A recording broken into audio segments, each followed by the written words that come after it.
بائیں پسلی کے نیچے درد ہے۔ بائیں پسلی کے نیچے درد دو صورتوں میں ہوگا۔ ایک صورت تو یہ ہے کہ وہاں پر گیس ٹربل کا کوئی عارضہ ہوگا۔ اگر تو گیس ٹربل کی وجہ سے درد ہے تو یہ عموماً حرکت کرنے کی وجہ سے، واک شاک کرنے کی وجہ سے، کام کرنے کی وجہ سے، یا کوئی گرم اشیاء کے استعمال کرنے کی وجہ سے، یا اجوین جیسی خشک پودینہ کا قہوہ استعمال کرنے کی وجہ سے یہ درد غائب ہو جائے گا، ختم ہو جائے گا۔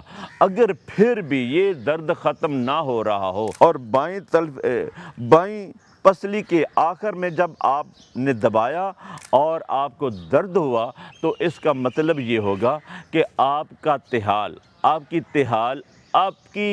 تلی وہ بڑھ چکی ہے، تلی کے بڑھنے کا درد ہے۔ تو پھر آپ اپنی تلی کے بڑھنے کا علاج کریں، اور اس کے لیے سب سے آسان ترین جو چیز میں نے بتائی ہے کریلے کا استعمال بڑھا دیں، فائدہ ہوگا انشاءاللہ۔